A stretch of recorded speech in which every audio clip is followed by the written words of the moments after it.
and gentlemen. Welcome to the 7-Figure Fashion Business Podcast, where we talk about the fashion industry and how to get your fashion business to 7 figures. From manufacturing strategies, cut and sew designers, to fashion hot topics and the latest fashion trends, I'm your host, Monica Monique. And I'm your host, XYZeee. And let's jump into today's episode. Hey. Talk. We got it. Hey, hola. Good. What was I saying? I'm happy that when I meet other people, their mindsets are so corrupt. I don't know what I went through I know what I went through, but I get why I went through what I went through, and I'm so happy for my positive mind. Mm-hmm. Yesterday when I was in church, I was so amazed at myself for being there. Mm-hmm. I was like, I can't believe I'm here, and the route that I was taking or the environment that I come from. Mm-hmm. How did I get here? I can't believe that I got here. Like, I can't believe, like, I'm supposed to be bad. I'm supposed to, like, the environment that I was in, I'm supposed to be doing those things. But I got out of it. Yeah. And I can't believe, well, I can believe it, but I was so amazed that I'm sitting in church or like I'm reading books now and I got like this positive mindset. Mm-hmm. But when you meet people, when you meet other Philadelphians or just this generation, itself, everybody's mindset is corrupt. See, I don't like statements like that. Everybody? No, oh my God, you said that before. Yeah.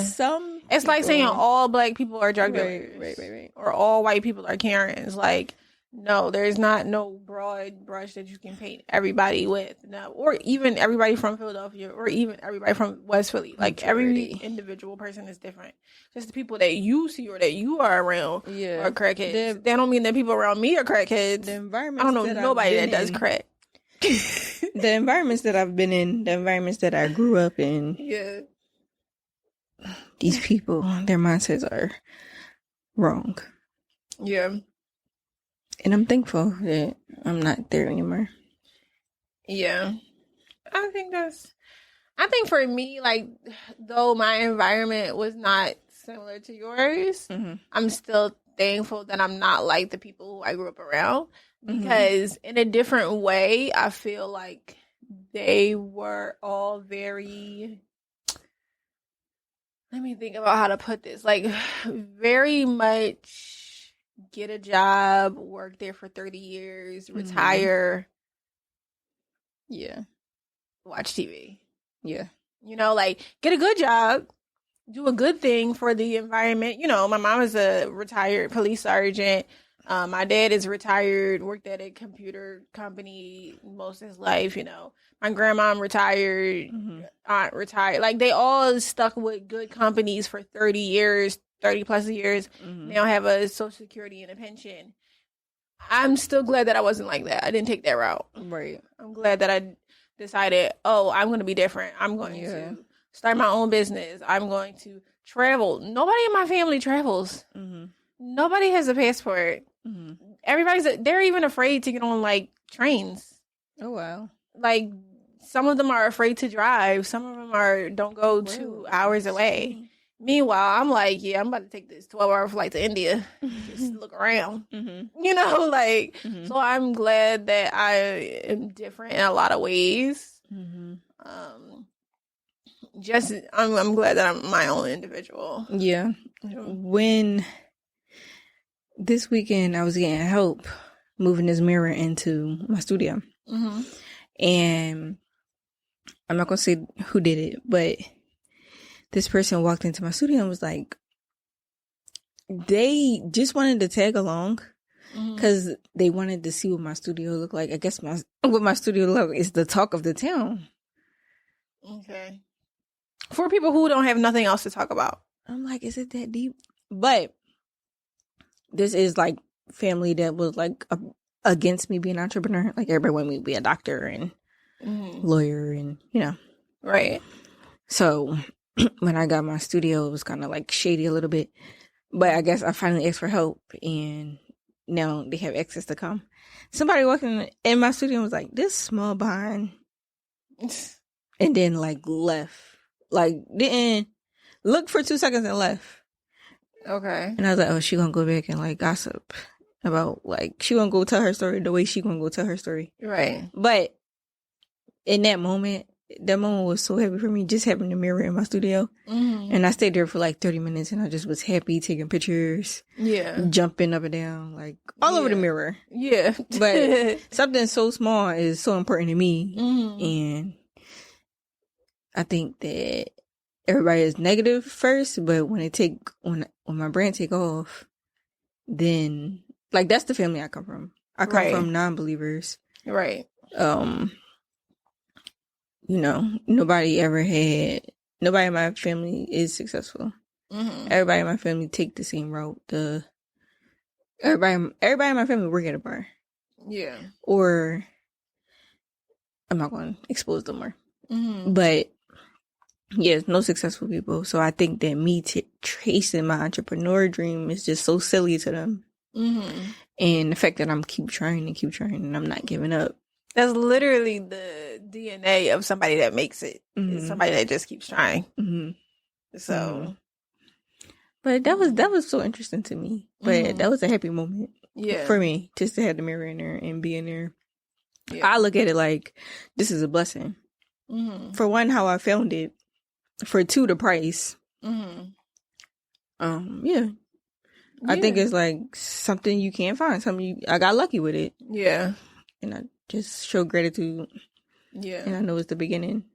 But gratitude is the root of all, like, big things. Mm-hmm. What you appreciate appreciates. Mm-hmm. So what you are grateful for multiplies. Mm-hmm. So the fact that you can even say, like, I was just so grateful just to have a mirror, you know, in my space. I was so happy. Like, it lit the room up. Mm-hmm. It looked like way more professional. Yeah. Like a real studio. Mm-hmm. I mean, not that it didn't, but perfect price for, like, even if I do get behind, I can easily catch up. Yeah. Or it's not hard to make. Right. It's under that 33%. Yeah. Yeah. Yeah. And it's the perfect size for me not having customers yet. I got a space to sew. Yeah. Versus, like, when I'm home, everything, just sewing inside your home is just toxic to me now. At first it wasn't when I first started. I told you. Yeah. I said I can never sew at home. And then do you know how bad my cat ruined my fabric?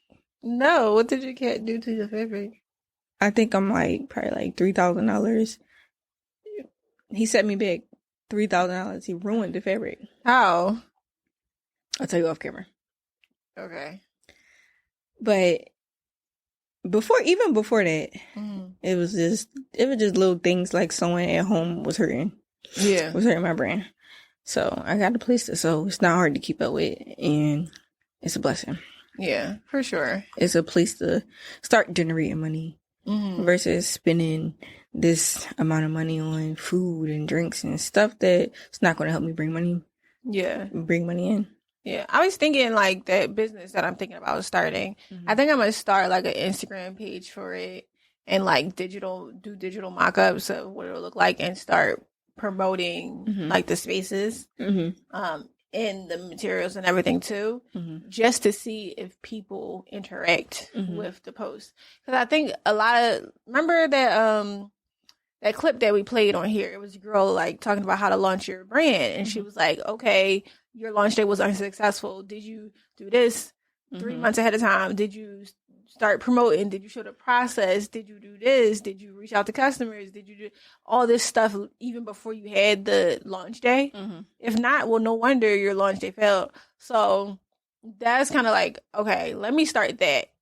Because even if launch day is 6 months from now, if I have 1, 2, 3, 4, 5 already working for the business before I even open that part, then it'll be successful on launch day. And I think similarly for you is like you're already preparing your studio for like you're gearing up to like be there every day.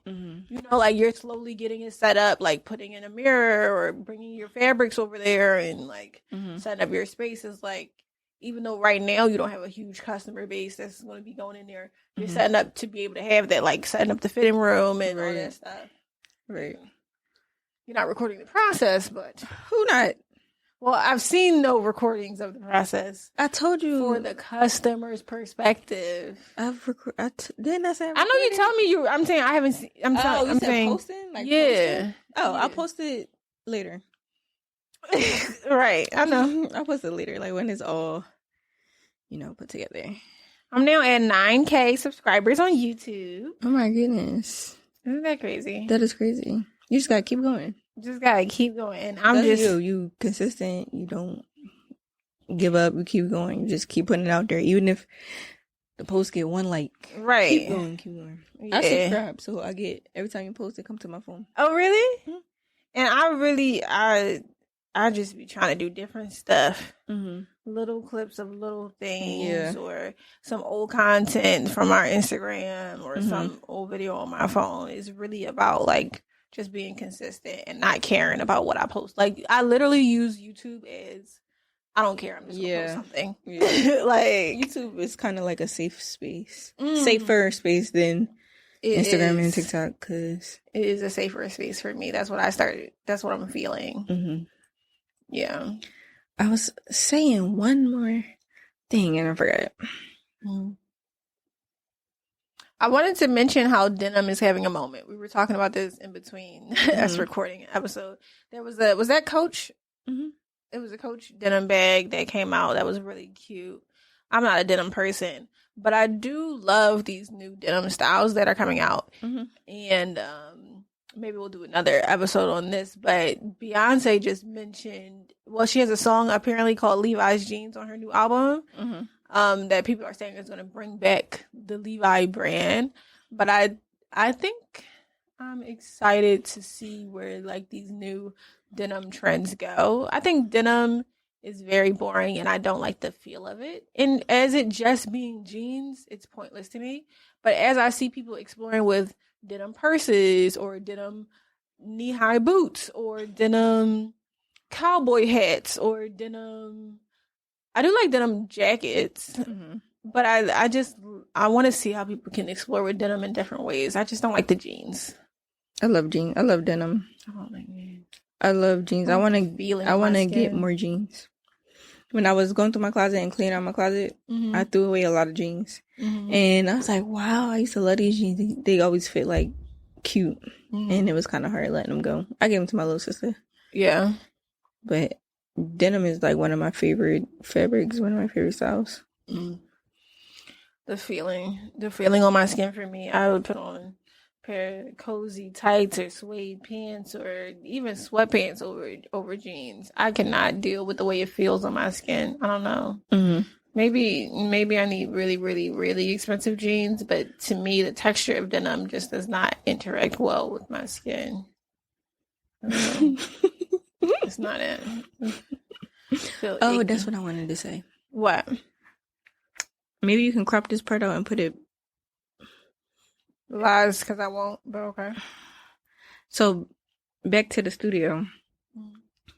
When I was in there, I was actually like thanking God that I didn't have a job. Right. And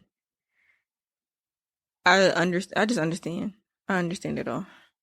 But being able to just work for myself is cool. And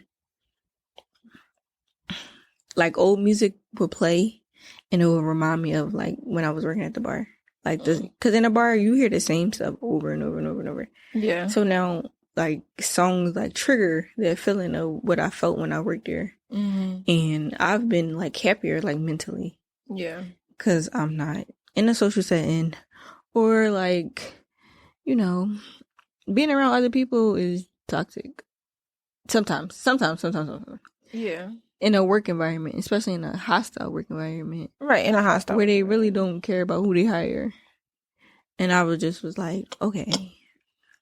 The studio coming together, I'm thankful. Because I don't got to work no more, but that's giving me motivation to really lock in and put these designs out. Yeah. Posting and content. Every time I was at the studio, I got content. Versus me sitting in the house sewing, I'm not likely to record content because I don't really like the background. Mm-hmm. So that was cool. Yeah. My camera roll looks really professional now. Let's show me your camera roll. Let's take a quick break. Money is all around us, and we think about it more than almost every other aspect of our lives. But how can we make more of it, and what's our drive for building wealth beyond just the numbers in our bank account? Join us on the Make More podcast as our host Matt Heslin brings to you a dynamic lineup of experts in the world of investing, business, health, and beyond. Together, they unpack the secrets to not just surviving, but thriving in today's economy. It's about more than just wealth. It's about crafting life experiences, seizing opportunities, and building a legacy. Subscribe now to the Make More with Matt Heslin podcast and join us every week for new expert insights and inspiration.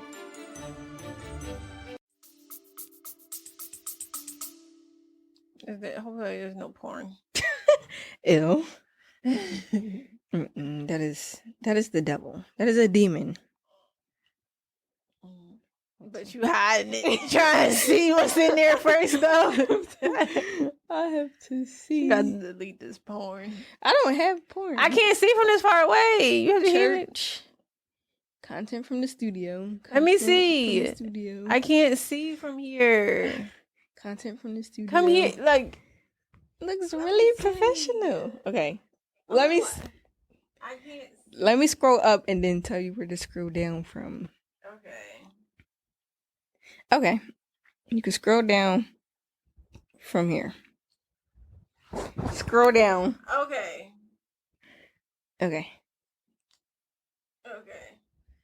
Guys, there's so much porn on her.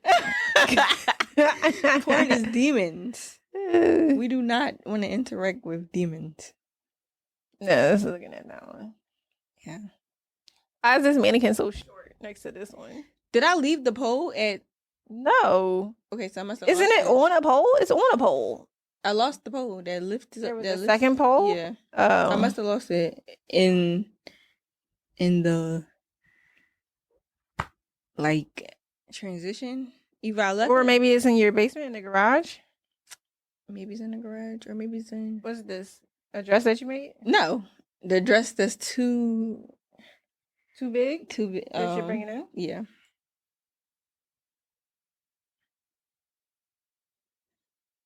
Yeah, I was looking at this. Mm-hmm.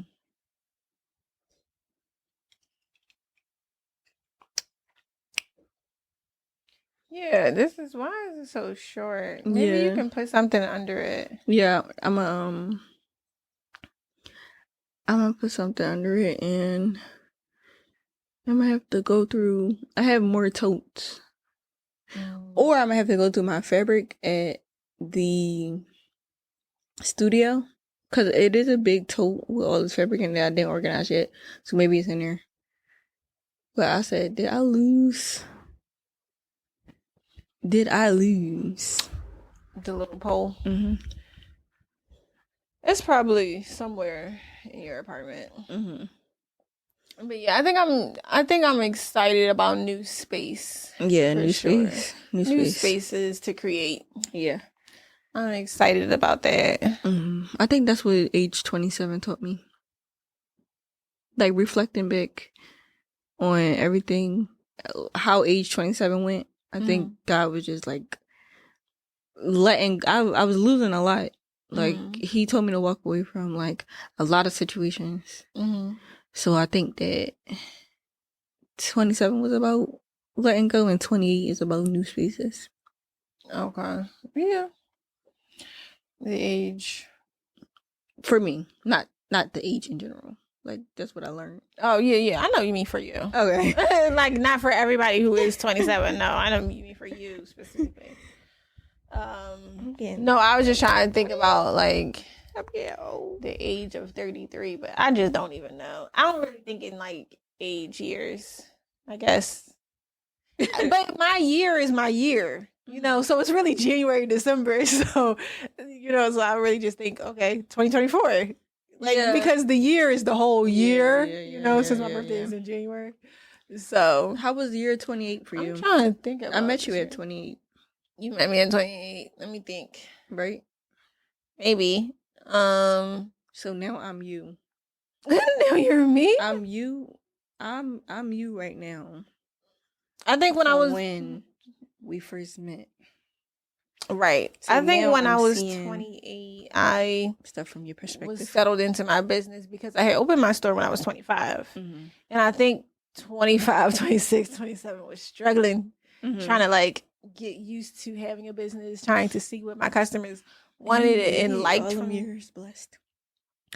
I mean, blessed. I was getting on the bus to work every day. Mm-hmm. I had sold my car. I had bought a car and then sold it because I wanted the business over the car. I remember you was about to get a job. Mm-hmm. Your dad was about to get you a job and he was like, you said something, I'm just sell my car. You sold the car and then you was getting on the bus. Yeah. And I was in shape. Miss bus body. I miss my bus stop body because I was getting 20,000 steps in a day. But yeah, I feel like that was a good time for me, honestly. I really enjoy getting on the bus to work every day. I'm very weird. It's because I enjoy walking and I would literally get on a bus from my apartment. The bus from my apartment went to 11th and Market. So I would walk from 11th and Market every morning to the store, which is 15, 20-minute walk. Mm-hmm. So when I would get off 11th and Market, I would go to either Starbucks or a coffee shop, get a hot tea, and listen to a nice either church sermon or a podcast on my walk, or a business podcast on my walk. And I did that for a year or two before I got a new car again. Mm-hmm.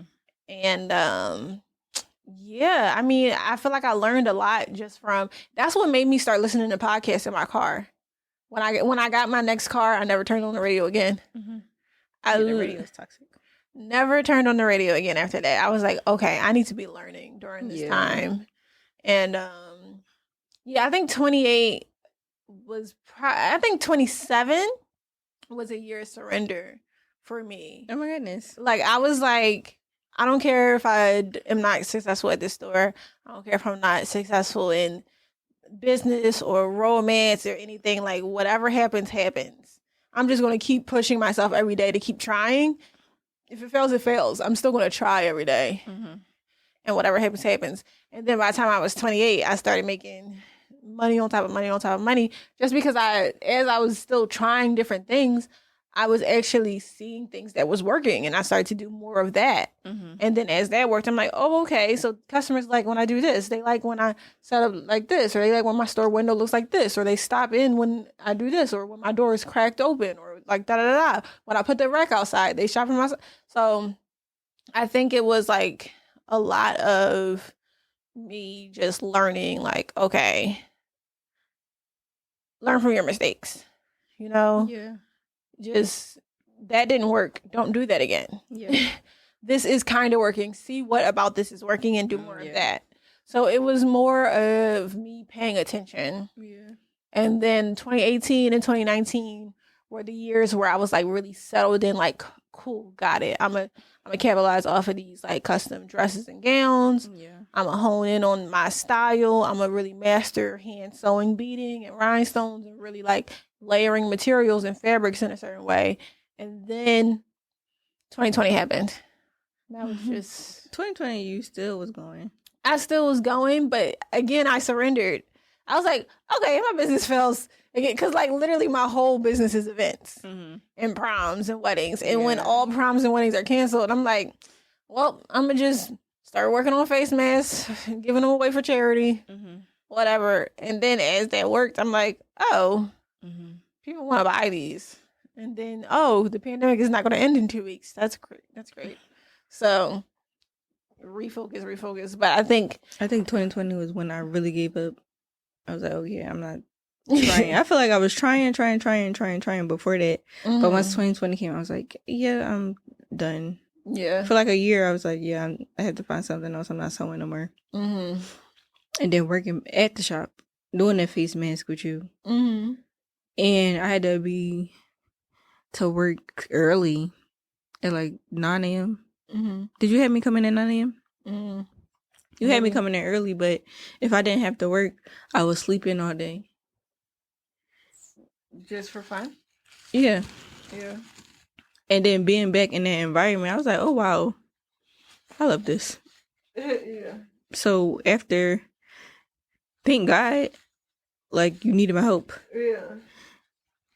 Because the store in 2020 is what brought me back to wanting to sew. I just want to point out, though, I think I'm a ridiculous person. I don't know how people work with me.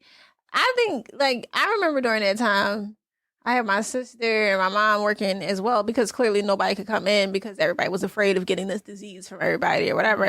And I remember my sister, I just, sometimes I be on tight. I don't know. But I remember one time my sister had packed this order. I don't know if I told her or not, but she packed this order into the wrong package.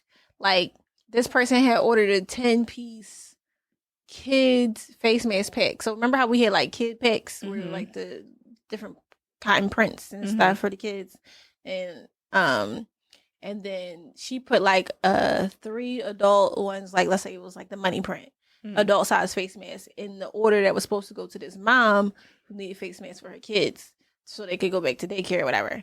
And I remember being so angry that she sent them the wrong package. I was like, these are people's lives.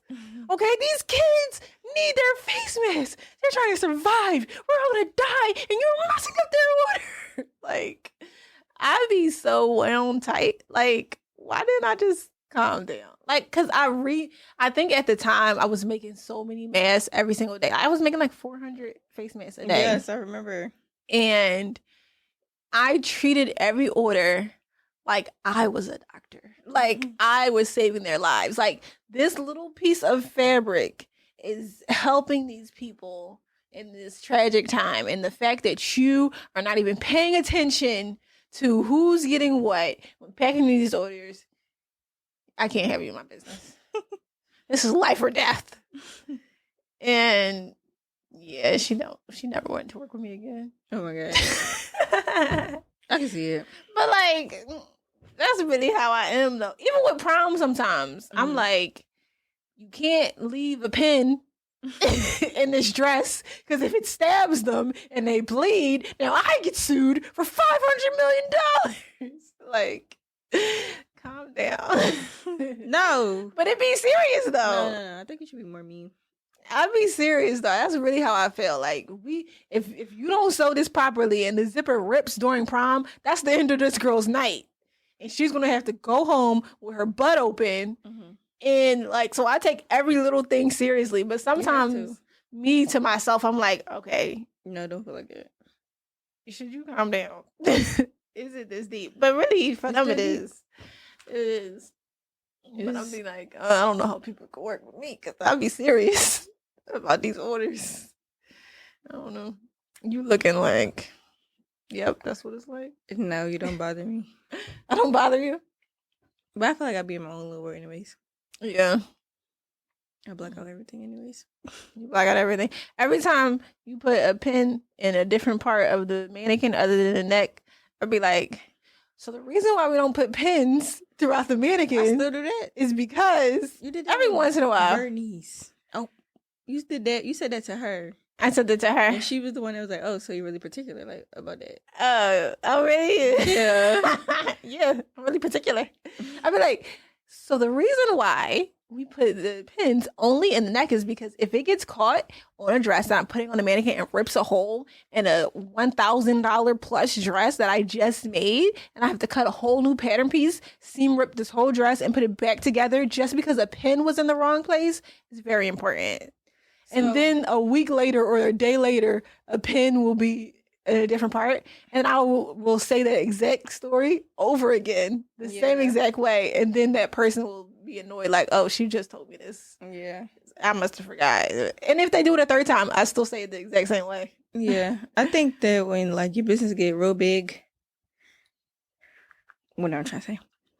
you'll have like the perfect training. Like you'll know how to train new seamstresses that come in. Mm-hmm. And that would be in the training. 100%. Instead of having to wait until they do it to tell them, like, oh, this is wrong. Yeah. You'll have, like, a list of tasks or a list of things just from over the years that you learned that people do. And anybody. That's why, not just me, but that's why I tell people, like, you literally, you think out the gate you're going to have a successful business or you're going to know what to do or you're going to study how to do it or whatever. Like, you need to try and fail at least 2,000 times before you have a way to do it. You know, that was the church. I was listening to this church. And he said that you have to get comfortable with failure. Mm-hmm. Because do you think you're not going to fail? Right. Dang. Okay, because I didn't think about failing. Yeah. But of course you're going to fail. You're going to fail. And you have to surrender to failure. Yeah. You have to be okay with failing and learn from it. It's a lesson. It's 100% a lesson. And I had made a post the other day as well and on my stories. And I said, you know what I love about me is I will be scared out of my mind to do something. To get on a flight across the world by myself, to ask a stranger a question, to go to an event by myself. But I will still do it. I don't care if I'm sad. I mean, I'm sorry, not sad. I don't care if I'm scared. I will still do it. I will do things scared as heck. I will jump out of a plane scared as heck and still do it because I want to see what happens. And usually what happens is everything's fine. Everything's fine. But if you're so scared that you won't do it, you're missing out on the joys of life and opportunity and success. You have to do things scared. Yeah, for sure.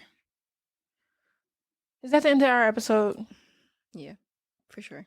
All right, guys. Make sure you count your blessings. Before you count your money. Bye. Bye.